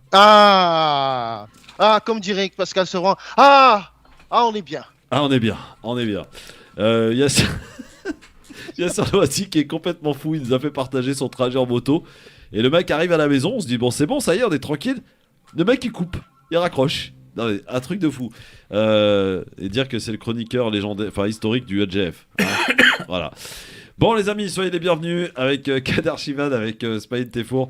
C'est jeudi, nous sommes le 31 mars et vous êtes bien sur France Maghreb 2. Vous avez raison d'ailleurs. Avec tout de suite le zapping sur votre radio France Maghreb 2. Le zapping avec les moments qu'il fallait peut-être rater ou ne pas rater à la télé ou à la radio. Et on va commencer ce zapping, les enfants, par une explosion sociale est-elle envisagée? En tout cas, c'est ce que prévoit Nathalie Arthaud de Lutte ouvrière. Écoutez. Je suis sûr qu'on va vers une explosion sociale. J'en suis sûr, parce que toute la situation se dégrade. Bon, on a discuté de la flambée des prix et de cette inflation qui est devenue insupportable. Alors, est-ce qu'il faut craindre pour le futur président, peut-être s'il y en a un nouveau le 24 avril, une explosion sociale, quel que soit le président qui sera élu finalement, Smaïn? Je pense que avec tout ce qui se passe actuellement, notamment ce qui se passe en Ukraine, c'est qu'on risque de retomber ici en Europe, d'autant plus qu'on interdit déjà aux multinationales d'exercer en Russie. Donc les retombées vont se ressentir sur nous. Et puis encore un autre détail aussi par rapport à la loi, enfin pas à la loi, à la politique énergétique, c'est qu'ici on est dépendant au niveau de gaz à 40%, et pour le pétrole c'est encore plus, et ça risque encore de faire aggraver la situation. Et si les choses ne sont pas réglées d'ici là, il faudrait que cette guerre cesse. Ouais, Kader, l'explosion sociale, elle est à craindre, elle est à redouter. Bah oui, elle est à redouter parce que bon, il y a là j'ai vu, je crois, au mois de mars, on est à 4% d'inflation. Je suis pas un spécialiste, mais tout le monde le dit. Voilà, les prix vont monter. Et pour les plus fragiles, ça va être de plus en plus dur. Et puis, on a une campagne électorale. Je rajoute en plus, c'est un aspect où on débat pas vraiment des problèmes des gens. Donc, ils pourraient se retrouver dans la rue en se disant qu'ils ont été un peu squeezés, tu vois, à la fois cette histoire économique et politique en même temps. C'est à craindre, ouais, c'est à craindre, ouais. On ne le souhaite pas, mais c'est à craindre. Bon, alors, on enchaîne dans ce zapping avec Emmanuel Macron. Le patron des chasseurs a annoncé dans Le Parisien son bulletin de vote pour Emmanuel Macron. Ça va te faire réagir, mon Kader, écoute. Emmanuel Macron avait déjà l'oreille des chasseurs. Il peut désormais compter sur le bulletin de vote de leur patron, Willy Schren. Dans Le Parisien ce matin, il s'en explique. Il ne m'a pas déçu. Aucune loi ou amendement pouvant abîmer la chasse n'a été adoptée dans ce quinquennat. Ça c'est fait, ça c'est dit, Kader. Voilà. Oui, bah moi ça me surprend pas. Macron c'est le candidat des lobbies, donc parce que là tu as un chasseur qui va voter dans cette, il fait ce qu'il veut après tout, et qu'à partir de la chasse, qu'à partir de cette dimension-là, on va élire un président de la République qui va gérer l'ensemble des problèmes de la société française. Oui, bah, Macron reste le candidat des lobbies, ouais, et dont le lobby des chasseurs. Le candidat des lobbies pour toi, hein, Kader Chiban. Oui, des banques, des grandes industries, la joie des chasseurs, oui, des lobbies, oui. Moi, je dirais que c'est le candidat des puissants, pour la simple raison que en politique, donc il n'y a pas, si vous voulez, pas de sentiment et il n'y a pas non plus d'affectif. Donc on est beaucoup plus dans les intérêts immédiats. Pour Macron, il est vrai que sa sœur qui le soutient donc ouvertement. Quoi, sa sœur Chasseur. Des chasseurs. Ah, les chasseurs, j'ai compris sa sœur. Ouais, c'est des chasseurs. Sa sœur, sister. Les chasseurs. Non, pas du tout. Je voulais Très bien. Donc, je pense que sur ce plan-là, chacun défend sa chapelle. Donc, on rappelle que les écolos sont pour interdire la chasse le week-end et pendant les vacances scolaires. Tout à fait, ouais. Pour permettre aux gens de bénéficier de la nature. D'ailleurs, ça vous fait un point commun avec la France Insoumise, ça aussi. Voilà. Oh, on en a plusieurs, Même si on est en compétition, on en a plusieurs quand même, faut le reconnaître. En tout cas, faut pas énerver Philippe Poutou, surtout quand on est sur RTL, écoutez. On est pour exproprier les riches, on est pour exproprier les multinationales comme Total, on est pour que l'industrie pharmaceutique ce soit une industrie publique. Veut dire quoi, mais laissez-moi répondre s'il vous plaît, c'est quand même pas possible de faire comme ça. Donc vous affolez pas, vous n'êtes pas obligé de poser 10 questions après. Non, vous pouvez me laisser parler 2-3 minutes, il n'y a pas de souci. Oui, laissez-moi poser des questions. Il est énervé Philippe Poutou là, qu'est-ce qui se passe Philippe hein? Non mais bon. Allez, pour le défendre, je vais prendre peut-être le mauvais rôle parce que là c'est facile. Tous les candidats n'ont pas la même possibilité de s'exprimer, n'ont pas la même, tu vois, à la télé. Donc là, il a un peu de temps pour s'exprimer. Donc il se sent, même si je partage pas l'ensemble de ses idées, mais quand même, il n'a pas l'exposition qu'ont d'autres candidats. Voilà, tout le monde n'est pas à égalité dans cette campagne. Il faut le reconnaître. Tout à fait d'accord. Il y a 12 candidats et tout le monde, je sais pas, j'ai vu des émissions à TF1 où il n'est pas invité, Artaud n'est pas invité. Même si je partage pas toutes leurs idées, ils ont le droit de s'exprimer, ils ont le droit d'exister. Dès lors, on est supposé être en démocratie. Tout à fait. Je suis pour défendre les gens, quels qu'ils soient de ce côté-là. De quoi la belle histoire? Non, je disais que Poutou vient de se rendre compte que les médias ne sont pas le monde des bisounours. Oui, absolument. Oui. Très bien. Alors, qu'est-ce qu'on a d'autre? Ah, Gabriel Attal, le porte-parole du gouvernement, hier, a donné des précisions pour le jour du premier vote, enfin du premier tour de l'élection présidentielle le 10 avril. Vous savez qu'en ce moment, il y a une remontée spectaculaire des cas de Covid. Est-ce qu'on pourra être Covidé? Est-ce qu'on pourra être testé positif et aller voter? Réponse du porte-parole. Donc rien ne saurait interdire à une personne d'aller voter. Et donc évidemment pour des personnes qui seraient contaminées par la Covid dans les jours précédant le vote, elles pourront aller voter évidemment. Ça veut dire que il y a quelques mois on disait on va repousser une élection en partie suite à des problèmes de Covid. Et là donc attendez, il y a SR qui arrive là. Hop. Attends, bouge pas, il est où là? Il est où? Ah, il est là. Bah, il est arrivé tout seul, en plus, il n'y a rien à faire. Yasser, t'es un fou. Bon, là, t'es un fou. Tu nous as fait, écoute bien, on était pendant 3 quarts. Tu mets longtemps pour rentrer à la maison, mon frère. Hein. Ouais. Mais c'est-à-dire que la belle histoire qui est avec toi là, par Skype n'entendait rien. On n'entendait que ta moto pendant 3 quarts d'heure, frère. Bon, ça y est, t'es bien arrivé, bien installé ? Ouais, c'est bon, bien installé, c'est bon là. Bon, merci beaucoup. Je pense que tu vas prendre cher dans la chronique de l'émission de La Belle Histoire. J'imagine, hein. Voilà. Tu restes jusqu'au bout, hein. Bah oui, qu'il a intérêt de rester jusqu'au bout maintenant. Ah ça y bah, est. il va rester jusqu'au bout, s'il te Bon. plaît. Alors, Ok, ça marche, de quoi on parlait là, les gars ? J'ai perdu le fil. On parlait d'aller voter. On parlait de Ah oui, Gabriel alors Attal. Gabriel Attal, le porte-parole du gouvernement, effectivement a indiqué hier que vous pourrez être covidé, donc pour être testé positif au Covid-19, et que vous pourrez aller voter. Ça vous semble normal, Kader ? Ça te semble normal ? Pour être honnête, le Oui, problème bah, c'est que c'est un peu le principe. Non, mais non, émission. je sais pas parce que c'est le gouvernement. C'est-à-dire si on commence à imposer des règles là à une semaine du scrutin, l'histoire de Covid. La dernière fois, on était dépassé. On est vraiment été submergé et dépassé. On savait pas comment la maîtriser. Je ne sais pas si le Covid est maîtrisé. Hein, je suis pas un spécialiste de la question. Non, pas vraiment. Il y a des cas de ouf là. Voilà, il y a une hausse. On est pour l'instant, voilà, les hôpitaux ne sont pas submergés. Moi, je suis pour que tout le monde puisse voter. Ouais. Je suis pour que tout le monde puisse voter. Smaïn, est-ce qu'il faut aller voter même si on est covidé ? Moi, je m'inquiète beaucoup plus pour la santé publique parce qu'à un moment donné, on avait isolé les personnes atteintes de Covid et maintenant, parce qu'il y a les élections, subitement, on décide de les autoriser à aller voter. Il y a quand même une sorte d'opportunisme. Il ne faut pas non plus jouer avec la santé des uns et des autres. Ouais, c'est vrai. Peut-être remettre les masques, au moins remettre les masques. Les masques, les ouais, mesures barrières. Est-ce qu'ils seront obligatoires d'ailleurs au bureau de vote ? Comment ? Bonne question. Est-ce qu'ils seront obligatoires les masques au bureau de vote ? En théorie, oui. Ah, en théorie, je sais en pas, théorie. Hein. Je suis pas sûr. Hein. Ouais. J'ai pas entendu, mais il faudrait mettre les masques, mesures barrières, un peu de gel, chacun son stylo. On pourrait mettre toutes ces mesures en place. Yasser, on peut aller voter, être covidé, ça te dérange pas ? Écoute, il faut quand même se rappeler des municipales. On a quand même eu une hécatombe qui a eu lieu alors qu'on a envoyé les gens voter. Maintenant, pour la levée des restrictions, c'est vrai que ce qui a été dit à l'instant est juste. C'est Emmanuel Macron qui, à quelques semaines de l'élection, commence à envoyer des signes pour plaire à l'opinion. Donc oui, on lève les restrictions. Le problème, c'est que oui, on va voter. Est-ce qu'on va recommencer à avoir une augmentation du nombre de contaminés, voire de décès à cause du vote ? En même temps, rien n'a été fait justement pour se préparer à l'éventualité d'un vote avec une reprise de l'épidémie. Donc là, oui, il y a eu opportunisme et on voit bien que la santé, enfin en tout cas la politique sanitaire est elle aussi indexée au calendrier électoral. Ouais. Alors, il faut qu'on enchaîne parce qu'on est super en retard. Tu sais que Yasser, pendant que tu étais sur la moto, tu es en train de rouler comme un fou. On a Kader Chiban qui a ouvert le sujet de la cherté des billets pour l'Algérie. Ça a fait, voilà, là j'ai obligé. Les DZ, calmez-vous. Vous avez déjà hacké le site de la FIFA hier à la suite du match. Calmez-vous là, vous êtes en train de me hacker mon standard. Non, mais c'est scandaleux quoi. On en parlait tout à l'heure. Pratiquement des 1000 euros, plus de 1000 euros pour se rendre en Algérie en ce moment, c'est scandaleux. Alors, hier, il y avait lieu pour les candidats l'oral devant le monde de l'agriculture. Le moins que l'on puisse dire, c'est que les candidats sont complètement claqués. Écoutez. Et puis, je crois bien aussi, peut-être la mutualité, non, c'est pas sûr. Enfin, on va voir.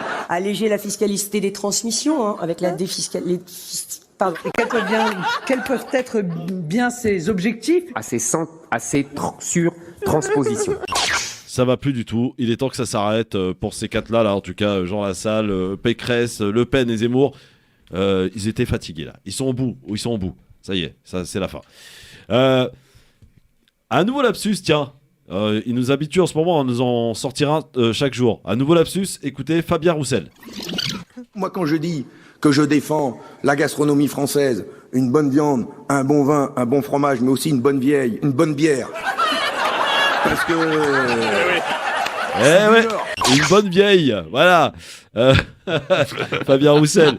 Je pense que les apéros des communistes en ce moment, c'est un peu trop garni là. Faut se calmer un peu. Il fait exactement la même chose, Fabien Roussel, puisque Fabien Roussel avait parlé de baiser au lieu de baiser. Oui, c'est ça. C'était hier. C'est ça. Alors, pour finir, et beaucoup plus sérieux ce zapping en direction de la Tunisie, pour parler de la décision de Kais Saied, donc hier, qui a annoncé donc dissoudre le Parlement 8 mois après l'avoir suspendu. Écoutez ce petit papier signé d'une journaliste de France 24. Alors cette décision intervient après que 116 députés aient voté l'annulation des mesures d'exception prises par le président de la République depuis le 25 juillet et des décrets-lois qu'il avait promulgués depuis qu'il s'est octroyé les pleins pouvoirs en septembre dernier. Ces députés ont procédé à un vote en ligne après que le président de l'Assemblée et le président du parti islamiste Rached Ghannouchi avaient appelé à tenir une séance plénière virtuelle pour mettre fin aux prérogatives du président de la République. Cette séance a été interrompue parce qu'il y a eu des dysfonctionnements de l'application Zoom sur laquelle se tenait la séance. Certains internautes aussi n'ont pas pu se connecter à d'autres réunions. Mais il y a bien eu ce vote cet après-midi qui a ensuite entraîné cette annonce du président de la République, non seulement de dissoudre le Parlement, pour tentative de complot, mais aussi d'ordonner l'ouverture d'une enquête judiciaire via la ministre de la Justice pour atteinte à la sécurité de l'État contre ces députés qui ont tenu cette réunion. Alors cette dissolution intervient dans un contexte un peu particulier, puisque le président de la République avait réitéré à plusieurs reprises ces derniers jours qu'il s'agissait d'une réunion illégale, puisque le Parlement était gelé, et que ceux qui voulaient se réunir dans l'hémicycle n'avaient qu'à le faire à bord d'un vaisseau spatial, selon ses mots. Aujourd'hui, on peut voir qu'il affirme politiquement son refus de voir le Parlement reprendre ses activités. Il s'agit plus d'une décision symbolique au final, puisque le Parlement, comme vous l'avez dit, avait ses travaux gelés depuis 8 mois, et aucune activité ne se tenait jusqu'à maintenant. Ce qui est sûr, c'est qu'on ne sait pas pour l'instant ce que cela va entraîner sur le plan juridique, mais le président s'est basé sur l'article 80 de la Constitution pour prendre cette décision. Voilà pour ce papier explicatif donc de nos amis de France 24. Je salue Kautar Ben Mohamed qui nous écoute, chroniqueuse des Grandes Gueules et donc présidente de l'association Marseille en colère. Yasser Louati sur la Tunisie, sur les décisions du président Kais Saïed. J'avais déjà écrit à ce sujet-là, j'étais même intervenu sur les coups de force successifs de Kais Saïed. Honnêtement, c'est un message que j'envoie particulièrement aux Tunisiens qui sont établis en France, les Français d'origine tunisienne. La plupart d'entre eux étaient « oui, il faut un homme fort en Tunisie, il y en a marre de la corruption, etc. » Comme si la corruption était arrivée avec un Nahda en Tunisie. Je me rappelle quand même que la Tunisie a vécu sous dictature depuis l'indépendance jusqu'à la révolution. Maintenant, on voit bien que les signes qui ont été donnés par Kais Saïed, en fait, ils sont dans la directe continuité de ce qu'il avait fait auparavant. Or, on sait très bien que lorsqu'on commence par se taire, lorsqu'on a des prérogatives qui sont prises par un seul homme qui refuse de rendre des comptes et qui promet à base de discours populistes, vous allez voir ce que vous allez voir et on va s'occuper de la corruption. Malheureusement, la Tunisie est revenue en arrière. Là, nous revenons vers un système... La Tunisie est revenue en arrière pour toi, Yasser. Mais bien sûr, là, on revient à un système à la Ben Ali. Quels sont les contre-pouvoirs pour contrôler Kais Saïed ? Il n'y en a aucun. Il ne rend de compte à personne. Alors, Smaïn, est-ce que tu penses que la Tunisie est revenue en arrière, Smaïn Teffour ? Je ne pense pas, sincèrement, parce que là, on est dans une période exceptionnelle par rapport à ce qui s'est passé en Tunisie, parce qu'il y a eu quand même 10 années d'inertie, il faut le rappeler, 10 années d'inertie. Kais Saïed, pour moi, c'est un constitutionnaliste, donc il connaît les limites du droit et les limites de la loi constitutionnelle. Je ne pense pas qu'il ait agi de manière un peu chevaleresque pour braver je ne sais pas quoi. Toujours est-il que cet homme sait ce qu'il est en train de faire, parce qu'il a déjà promis des élections législatives pour supprimer cette assemblée qu'il est sur le point de dissoudre. Je pense que ça va se faire d'ici le mois de juillet. Il y aura des élections législatives et à ce moment-là, il y aura donc un parlement légitime et on en parlera après. Kader. Franchement, honnêtement, je vous trouve vraiment, mais vraiment optimiste. On a quand même eu zéro indication que Kais Saïed était prêt à rendre les pouvoirs qu'il est en train de prendre. N'oubliez pas, faites attention. À chaque fois qu'on dit que c'est une situation exceptionnelle qui justifie les décisions exceptionnelles, on sait toujours quand ça commence, on ne sait jamais quand ça s'arrête. On voit ce qui s'est passé en Algérie, on connaît la suite. Mais là, il y a un calendrier, contrairement à l'Algérie, là, il y a un calendrier. Il y a un calendrier. On n'a jamais su où ça s'est arrêté. Quant à me dire, c'est un constitutionnaliste qui sait ce qu'il fait, ouais, Barak aussi était aussi constitutionnaliste, ça n'a pas empêché de laisser passer des lois, par exemple, qui font qu'aujourd'hui, ce sont les grands groupes financiers qui décident de la politique américaine. Donc, de grâce, c'est soit un pays a des principes fort, des institutions fortes, ou bien on revient à un système à la soviétique où ce ne sont pas les institutions qui sont fortes, mais l'homme qui détient le pouvoir. Kader. Oui, bon là il y a un conflit au sommet de l'État, c'est quand même un coup de force. Peut-être que tu as raison, peut-être que le calendrier électoral sera respecté, mais je crois que quand même, c'est un pays qui est sur la voie de la démocratie. La démocratie, ça se construit, c'est pas simple, il faut du temps. Moi, j'ai de nature à être optimiste, donc je suis plutôt optimiste, même si c'est une tension. Hein. Là, il y a une tension. Il faudrait pas que le président de la République ait tous les pouvoirs, se capte tous les pouvoirs, mais il y a que l'avenir qui nous le dira. Voilà, mais j'ai confiance en tout cas entre la société tunisienne. Elle n'est pas dupe, à mon avis, la société tunisienne. Il y a une élite en Tunisie. Voilà, vrai.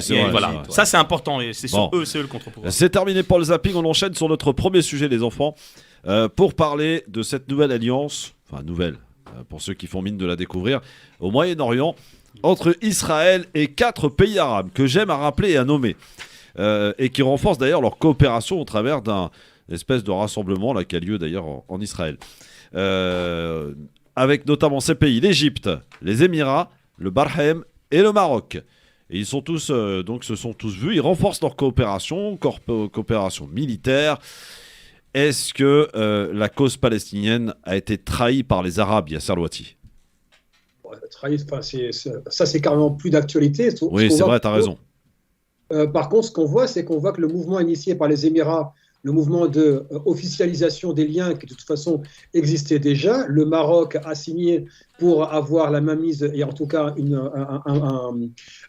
reprise en main du dossier du Sahara occidental. Donc la souveraineté n'est plus contestée. Je rappelle quand même que tous les pays qui sont présents, il n'y a qu'Israël où il y a des élections plus ou moins transparentes. Tout le reste sont des dictatures qui ne sont absolument pas un modèle de gouvernance où la souveraineté populaire est de mise. L'autre point, et j'aimerais quand même insister là-dessus, c'est attends, Yasser, ça fait rire, c'est pas une question. Non, mais moi je vais dire un mot. Kader. C'est une démocratie. C'est une démocratie pour les Israéliens. C'est pas une démocratie pour les Palestiniens qui sont en train de massacrer. C'est un pays qui mène. Je vais terminer. C'est un pays qui mène un apartheid. Donc la démocratie, elle s'applique pour toutes les populations quand on est sur un territoire. Dénoncé par Amnesty International, Kader. C'est l'apartheid, il n'y a pas d'autre système. Pas bien compris ce qu'il a dit, Yasser, parce que... il a dit que c'était une démocratie. Mais une démocratie, c'est des principes qui vont au-delà de faire voter ses citoyens. Yasser. J'ai l'impression que les invités me connaissent. Non, ils ne connaissent pas Yasser Louati encore, ils ne connaissent pas ce bonhomme. Non, mais Yasser Louati, si tu permets, quand on parle de démocratie, on ne peut pas déclarer un pays qui est démocratique de pays... Non, attends, essentiellement... Oui, pardon. Non, mais quand il parle de démocratie, il est vraiment... comment te dire, c'est pas sérieux. Il sait très bien qu'il n'y a pas de démocratie là-bas. Yasser. Yasser. Ouais. Non mais les chroniqueurs me connaissent pas, c'est peut-être pas de leur faute. J'ai pas l'impression que mes écrits et mes publications vont dans le sens. Je reconnais même pas la légitimité d'Israël d'exister tel qu'il est. Oui, ça tu vois, il va jusque là lui. Il va jusque là. Voilà.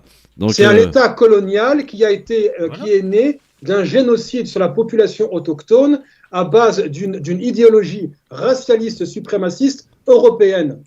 Et aujourd'hui, d'ailleurs, je vais en profiter, puisque maintenant on en parle, comme on arme les Ukrainiens aujourd'hui, pourquoi est-ce que c'est encore un tabou d'armer les Palestiniens ?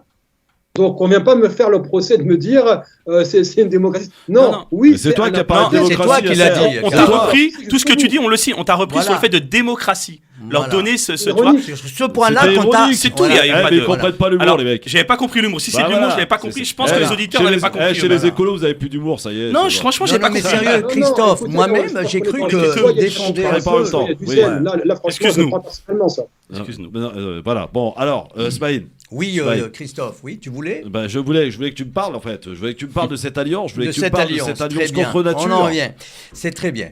Bon, pour parler d'alliance, d'abord, il faut d'abord faire apparaître les contours, parce qu'on ne voit pas vraiment les contours de cette alliance. On parle d'alliance militaire. Contre qui ? Contre l'Iran, paraît-il. Bon, toujours dit qu'il n'y a pas eu de communiqué à l'issue de ce sommet. Généralement, les grands sommets accouchent d'une déclaration commune, ce qui n'a pas été le cas. Alors après, il y a l'autorité palestinienne qui est absente de ce sommet, donc on a passé à la trappe. Il y a encore un autre détail, c'est que ces pays-là, il y a les 3 pays donc, qui ont signé les accords d'Abraham, hormis l'Égypte, qui a fait donc le camp David. C'était bien avant. Voilà, donc c'était beaucoup plus des retrouvailles pour se rattraper les uns les autres et surtout se faire pardonner des écarts, ne serait-ce que par rapport à ce qui se passe à l'Ukraine, parce que les Émirats arabes unis avaient refusé donc de d'augmenter la production de son pétrole. L'Égypte s'était positionnée plus ou moins du côté de Poutine, donc il fallait se faire pardonner. Il fallait donc assister à ce sommet donc sur la demande des Ricains, encore une fois. Et pour le Bahreïn, quelque part, c'est le vassal qui parle. Hein. Donc c'est le fief d'Arabie Saoudite qui est là. L'Arabie Saoudite ne pouvait pas, bien sûr, assister à ce sommet parce qu'elle n'est pas signataire de l'accord d'Abraham, mais qui a mandaté quand même le Bahreïn. Donc chacun y va avec les intérêts qu'il estime les siens. Ouais. Donc, alors, Kader, oui, Yasser.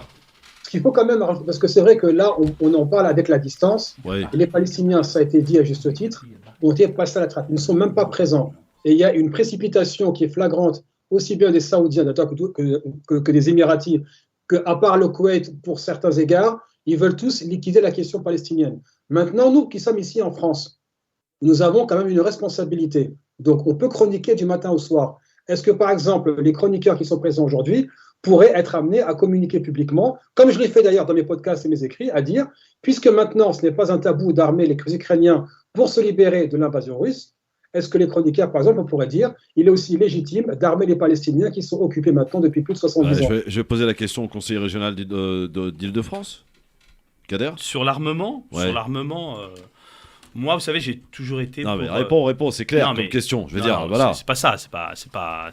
On a armé les Ukrainiens. Armer les Ukrainiens. En plus, vous êtes dans votre parti, vous êtes à fond là-dessus à vouloir armer les Ukrainiens. Est-ce que vous pourriez faire la même chose pour les Palestiniens ? Soyez clairs, voilà. Tranquillement, on va y aller. Oui, on y va tranquille. Ouais. C'est pas une question sur laquelle j'ai réfléchi. Moi, je préfère être honnête. Je suis toujours honnête dans ma dimension. J'ai toujours soutenu le peuple palestinien. Je suis même déplacé en Palestine. J'ai même monté des projets. Donc, j'ai pas de souci avec ça. J'ai aucun souci avec ce domaine-là. Moi, ce que je voulais voir, c'était ces pays arabes. Ils représentent pas grand-chose. Bahreïn, Émirats Arabes Unis, c'est combien d'habitants ? 2 pays qui ont des intérêts, qui sont liés aux Américains. À la limite, la nouvelle donne, c'est le Maroc. Je ne suis pas un spécialiste, mais peut-être que d'autres ici pourront nous dire quelle est l'intention du Maroc, quels sont les esprits du Maroc. Par rapport au Sahara occidental. Voilà. Il y a un conflit qui oppose. Voilà. On va dire, ça les arrange sur le Sahara occidental. Oui, tout à fait. Donc c'est des compromis qui ont été faits avec les Ricains. Parce que Oui, mais la France, elle a quand même un poids au niveau international. Elle est membre du Conseil. Tout à fait. Elle pourrait, avec le poids de ses citoyens et citoyennes, être amenée à s'exprimer à la faveur d'un armement des Palestiniens, puisque leur occupation est reconnue par tout le monde. L'apartheid est de pire en pire, ça veut dire que même, il n'y a même pas de citoyenneté pour les Arabes, ce qu'on appelle les Arabes de 48. Armer les Palestiniens, je ne crois pas que ça soit une solution. Je ne crois pas que ça soit une solution, mais surtout, pardon, vous me laissez juste parler, s'il vous plaît, comme ça, on va s'entendre peut-être. Donc, pour les Palestiniens, pour revenir aux Palestiniens, moi, je ne pense pas qu'il faut les armer. Ça va encore compliquer ce conflit qui date depuis, je ne sais pas, plus de 70 ans. Il faudrait surtout appliquer les résolutions de l'ONU. Il faut partir de là-bas. Pardon de te couper, mais moi, je suis assez stupéfait de vous entendre. Ça vous gêne pas quand on appelle ouvertement à aller armer les Ukrainiens pour faire face à la Russie? Par contre, vous dites non, il ne faut pas appeler à aller armer les Palestiniens. Mais qu'est-ce que ça veut dire que ce 2 poids 2 mesures? Non, c'est pas 2 poids 2 mesures. Si, ce 2 poids 2 mesures. C'est pas la même situation. 2 poids 2 mesures par rapport aux réfugiés, peut-être. C'est un manque de courage que vous avez. Non, pas du tout. Christophe. Moi, j'ai toujours défendu les Palestiniens. Je ne veux pas faire le buzz, mais moi, je suis cohérent. Je vais répondre. Christophe, que les choses soient claires. Moi, j'ai toujours défendu la cause palestinienne. Je ne suis pas pour la violence. Il est vrai que l'armée israélienne. Alors, dénoncez le fait d'aller armer les Ukrainiens, alors faites pareil. Non, mais on le dénonce. Non, pas tous. Non, mais on le dénonce. Non, mais ça, c'est clair. Il y a 2 poids 2 mesures. Il y a une politique 2 poids 2 mesures. Après, c'est toujours les Américains qui décident à la place des autres et c'est les Européens qui en pâtissent. Hein. On le voit maintenant sur le terrain. Oui, bon. En tout cas, Anis est avec nous au téléphone. Salut, Anis. Oui, pardon, excusez-moi. Oui, bonjour Christophe, ça va? Oui, ça va, t'étouffe pas, on a besoin de toi encore, Anis, hein, tout va bien. Alors Bah écoutez, c'est très intéressant tout ça. Bah écoutez, moi j'entendais quand il y a quelqu'un qui disait, moi je suis pas d'accord quand on dit que la France a encore un poids sur la scène internationale. Vous savez, la France est complètement vassalisée aujourd'hui au niveau en tant qu'État déjà qui a perdu l'essentiel de ses prérogatives et Sarkozy a fini d'intégrer la France dans le commandement intégré de l'OTAN. La France est tout aussi vassalisée que les autres États européens qui n'a absolument aucun poids sur la scène internationale. On voit bien aujourd'hui Macron qui fait semblant de jouer les bons offices, qui ne représente absolument rien sur la scène internationale. Oui, tu as raison, Anis. C'est-à-dire que la France, diplomatiquement, ne représente plus grand-chose. On l'a vu d'ailleurs. Ça gesticule, c'est tout. Mais depuis, c'est quand même ce qu'elle est devenue, Christophe, c'est pas rien. C'est vrai que Attends, bouge pas, on laisse terminer Anis. Oui, Anis.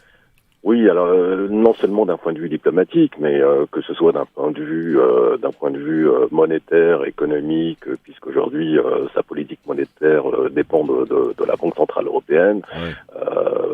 Il en est de même pour sa politique économique qui dépend de la Commission européenne et elle dépend également de l'OTAN pour ce qui est de sa politique étrangère. Donc alors, que ce soit Anis, j'ai la pub, il faut que tu conclues mon ami, tu conclus, pardon. On t'a bien compris, oui. Et écoutez, moi je pense qu'on vit, ça va surprendre ce que je dis, mais je pense qu'on vit une période, je veux dire, eschatologique. Nous sommes en pleine eschatologique. Oui. Ah ouais, vous êtes chauds les mecs. Hein. On vit-on une période eschatologique? Je vais intervenir, non. C'est Pierre-Henri. On en reparle dans un instant. Ne bougez pas sur France Maghreb de l'ELGF.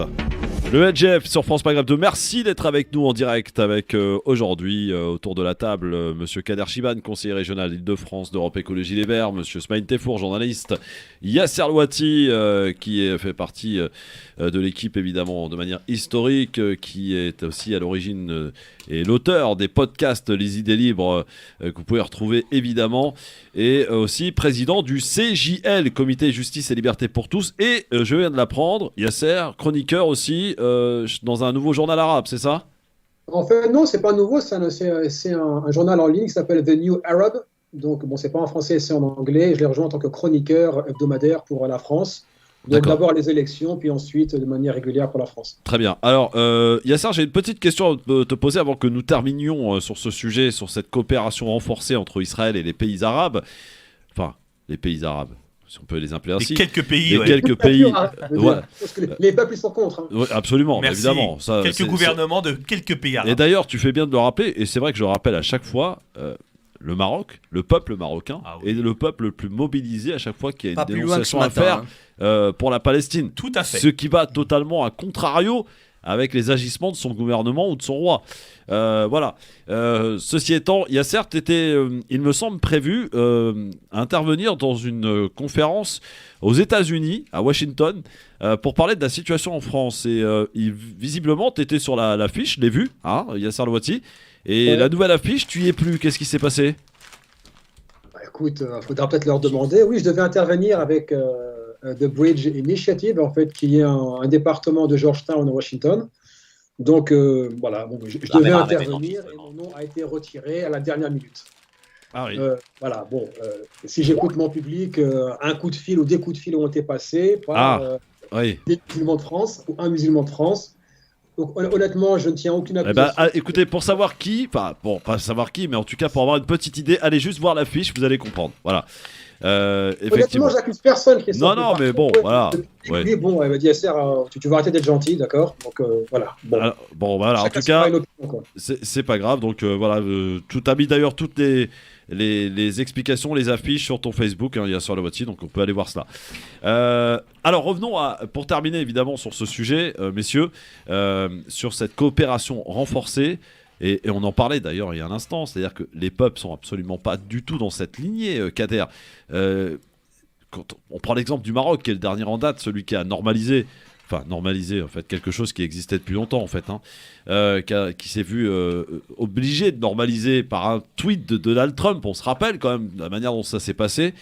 Qu'est-ce qu'a gagné le Maroc, franchement, à aller normaliser ses relations avec Israël et j'allais dire renforcer les hostilités avec son pays voisin, l'Algérie, en ramenant des bases israéliennes aux frontières algériennes.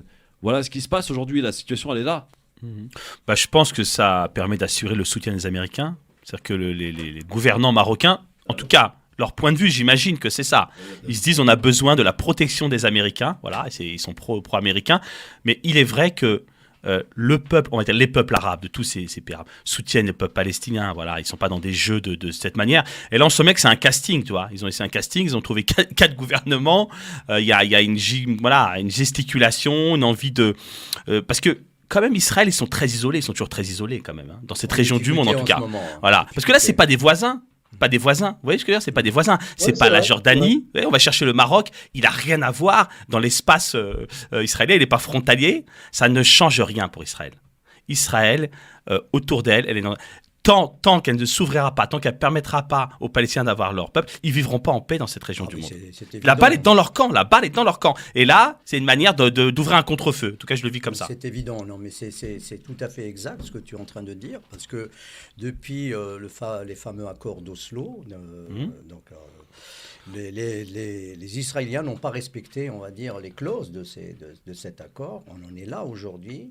C'est qu'on a une autorité palestinienne moribonde qui ne sert à plus rien. Donc Mahmoud Abbas, pour sortir des territoires, il a besoin d'un laissez-passer qu'il ensuite donne à une simple militaire de 18 ans. Et on va dire que c'est cette autorité, maintenant, elle est sans intérêt pour le peuple palestinien, ce qui a permis au Hamas et au djihad islamique d'avoir quelque part raison. Il dit, tiens, moi, c'est nous qui représentons le peuple palestinien, parce que de part et d'autre, il y a quand même une radicalisation, que ce soit chez les Israéliens ou chez les Palestiniens. Il y a une radicalisation des deux peuples. Chacun, donc, revendique la même terre, avec à la tête des extrémistes.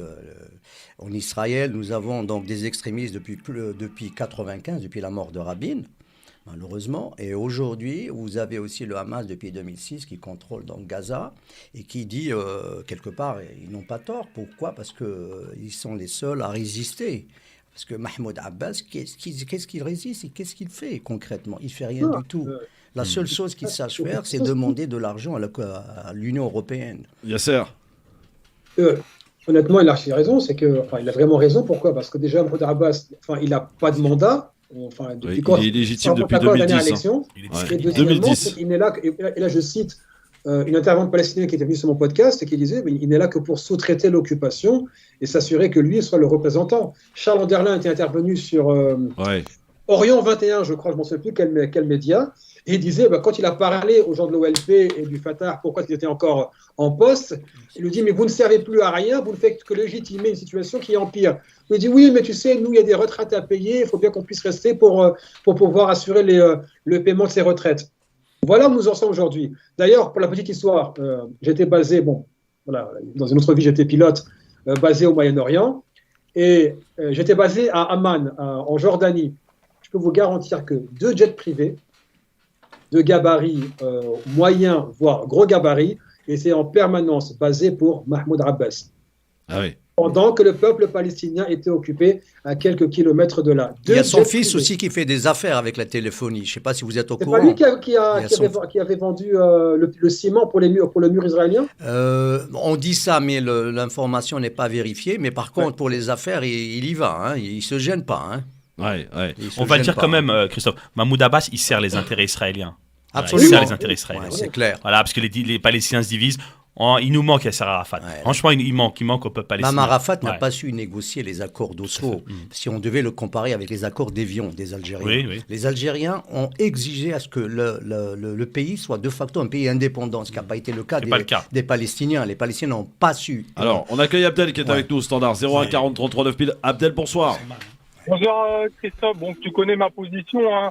Bien sûr que le peuple marocain soutient les Palestiniens. Bien sûr que le peuple marocain soutient les Palestiniens. Par contre, eux, ils n'ont rien à protéger, les pauvres. Par contre, cet homme, on dit descendant de Mohamed, pour moi qui descend de rien du tout, lui, il pense à son fauteuil, à ses milliards et aux oligarques qui protègent. Cet homme, les services généraux américains, faut savoir, arrivent à déjouer des attentats presque tous les ans envers sa rencontre, d'accord? Et qui touche aux Israéliens, touche aux Américains, d'accord? Donc cet homme, s'il a pris Israël, c'est uniquement pour protéger sa fortune. Et s'il doit donner toute la Palestine et tous les enfants palestiniens se faire fusiller pour protéger sa famille, son fauteuil, ses milliards, car c'est un homme d'affaires, c'est pas un roi pour moi, d'accord? Parce que quand tu te fais embrasser la paume de la main par une femme de 98 ans, tu descends de rien du tout. Moi, une femme de 98 ans, je l'embrasse sur le front. D'accord. Ouais. Après, Abdel, c'est des choses qu'on a du mal peut-être à comprendre quand on connaît pas le système de la royauté.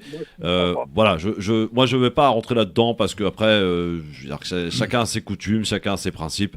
Là-dessus, voilà. Pour le reste, ça t'appartient évidemment. Oui. Pour revenir aux Marocains, excuse-moi de t'interrompre, Christophe. Pour revenir aux Marocains, pas plus loin que ce matin, à Rabat, une grande manifestation a eu lieu justement pour dénoncer ce mini-sommet qui s'est donc déroulé au Negev, dans le désert israélien, qui était pas loin de la station de Dimona, la station nucléaire. Voilà. Alors, on enchaîne les enfants parce qu'il faut on enchaîne notre deuxième sujet. Je rappelle que la belle histoire qui est avec nous, qui écoute et qui scrute et qui va nous faire une petite chronique à la fin de cette émission pour nous résumer cette émission un petit peu particulière et perturbée. La grande question du moment, c'est les entreprises françaises doivent-elles quitter la Russie ? C'est ce que, grosso modo, un peu ce qui a été demandé à demi-mot par le gouvernement français, même si Bruno Le Maire a vraiment eu du mal à répondre concrètement à la question de Sonia Mabrouk hier sur Europe 1. Il y a des entreprises qui l'ont fait, qui l'ont annoncé rapidement. Et puis il y a des entreprises qui ont dit écoutez, vous êtes gentils, mais moi voilà, j'ai des affaires à faire. Voilà, la moralisation du business finalement. Auchan par exemple qui décide de rester en Russie. Est-ce que pour toi, Yasser Louati, les entreprises françaises doivent quitter la Russie pour soutenir les Ukrainiens et voilà, faire des affaires dans un pays qui maltraite un autre pays qui est parti en guerre en Ukraine? Est-ce que ça a du sens? Est-ce que moralement c'est entendable?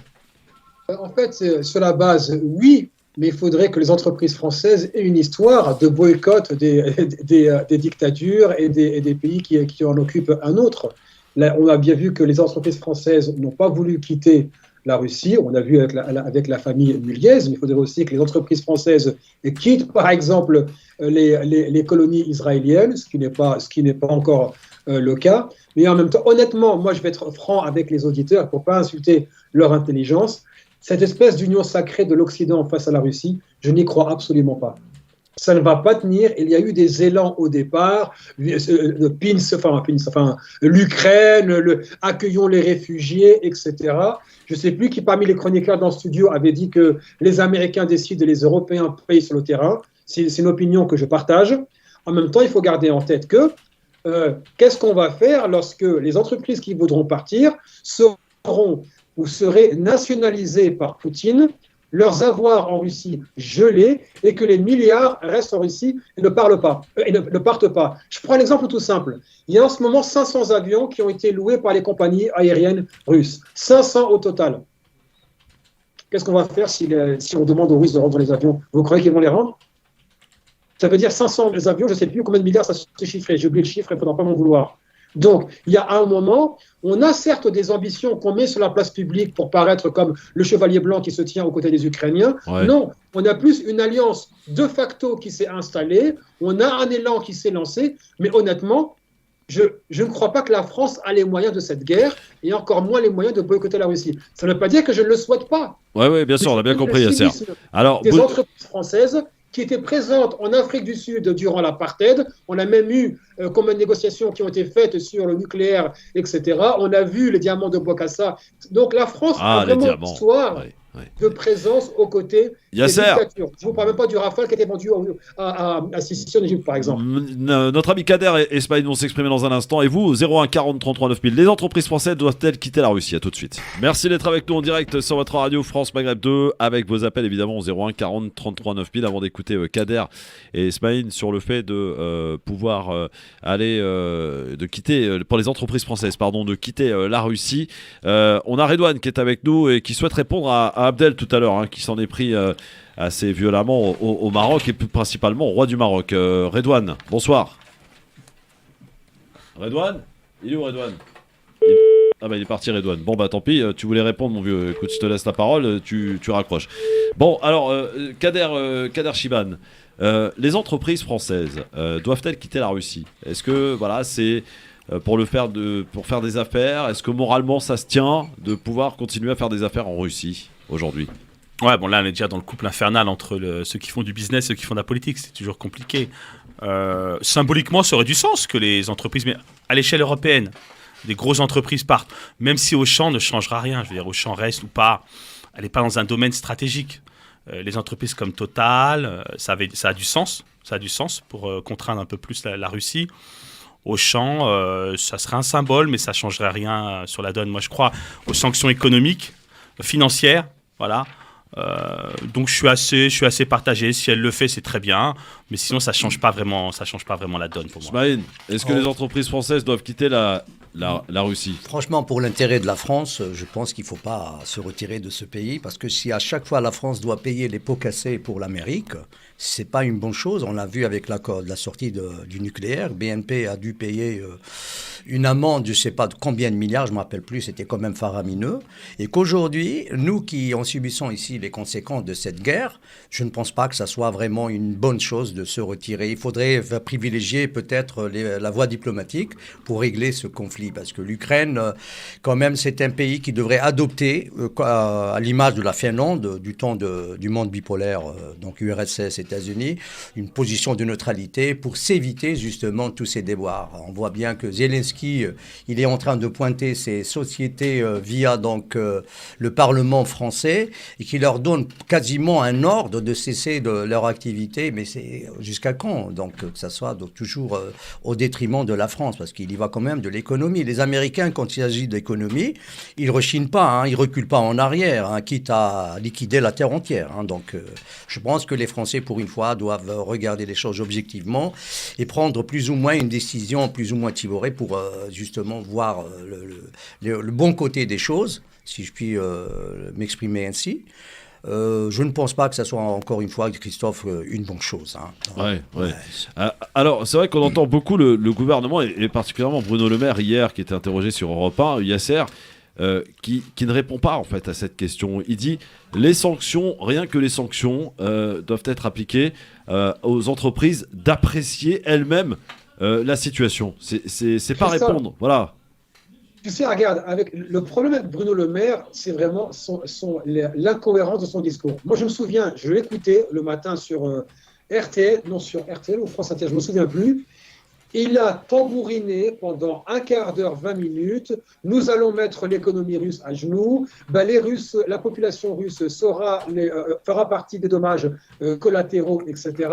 Pour se raviser dans l'après-midi même, une fois qu'il a reçu un coup de pression de Medvedev, qui lui avait dit « N'oubliez pas que les guerres économiques peuvent aussi mener à de véritables guerres ».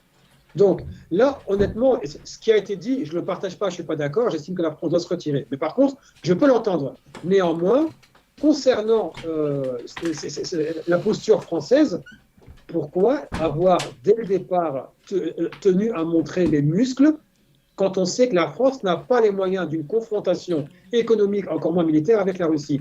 Pourquoi se positionner et faire du zèle à la demande des Américains? Et c'est vrai, concernant Zelensky qui s'est pointé sur une conférence en ligne en disant oui, telle et telle entreprise française, je reprends les propos de Pascal Boniface sur Twitter. Il avait posé une bonne question. Est-ce que Zelensky a aussi nommé toutes les entreprises américaines ou britanniques qui n'ont pas voulu quitter la Russie? Ou est-ce que c'est seulement les entreprises françaises qui se trouvent sur place? Donc là, vraiment, c'est vrai. C'est toujours au détriment de la France. Exactement. La France est encore une fois en train de payer pour la politique étrangère américaine. Il ne faut quand même pas oublier, il y a moins d'un an, la France était humiliée par cette même Amérique avec les sous-marins et l'Australie. Ah oui, l'AUKUS, l'accord de l'AUKUS, ouais, tout à fait. C'était un coup de Trafalgar, tout le monde est monté. Bon, il s'avère qu'ils étaient quand même au courant.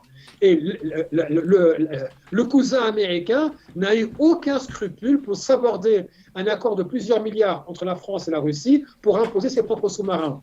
Alors que même d'un point de vue logistique, pour avoir écouté les experts, les Australiens sont très loin, sont à plusieurs années de pouvoir gérer une flotte de sous-marins nucléaires. Ouais.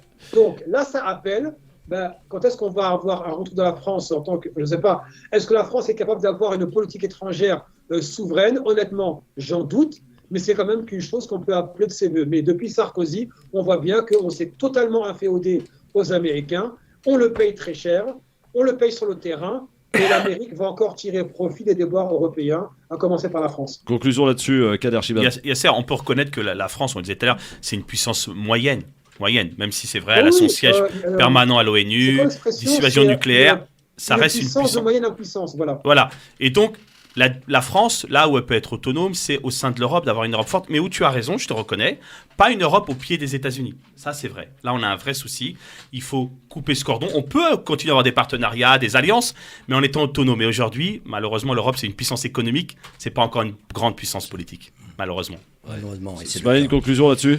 Je pense que la France, pour être donc autonome à 100%, il faudrait d'abord se retirer de du traité Alliance Atlantique. Depuis justement la remise sur le tapis du dossier français sur l'OTAN, donc la France a plus ou moins perdu un peu de son aura au plan international, ne serait-ce qu'au plan politique et de l'action. Et la France devrait réfléchir à ce point-là pour justement avoir les coups des franches. Ouais. Le problème, juste une dernière ligne, Christophe, vraiment rapidement, c'est de toute façon le corps diplomatique au Quai d'Orsay, ça veut dire les diplomates de carrière, ont tous été mis de côté, en tout cas mis au placard, pour être remplacés par des petits entrepreneurs qui ne pensent qu'à leur carrière. C'est vrai. Donc on a perdu cette grandeur, cette école diplomatique de la France qui avait une certaine autonomie. Ça, c'est fini et c'est révolu. Depuis Sarkozy et encore moins avec Emmanuel Macron. Ouais. Alors, dans un instant, et pour conclure cette émission, pour ceux qui l'ont loupé, le résumé fait par la belle histoire, la chronique va s'appeler L'homme à la moto. A tout de suite. Le LGF, merci d'être avec nous. On n'en oublie pas que dans 2 jours, c'est le Ramadan, les enfants, qu'on va démarrer ce mois particulier, ce mois béni. Et je précise pour rappeler que le LGF sera évidemment, comme d'habitude, à cette même heure, avec les chroniqueurs qui seront peut-être un peu moins en forme, on verra bien. Ceux qui tiennent le coup, ceux qui... Toujours en forme. Voilà. En tout cas, voilà. Cette émission, donc depuis 16h avec Yasser Louati, enfin depuis 16h avec Yasser Louati, c'est pas vraiment la vérité.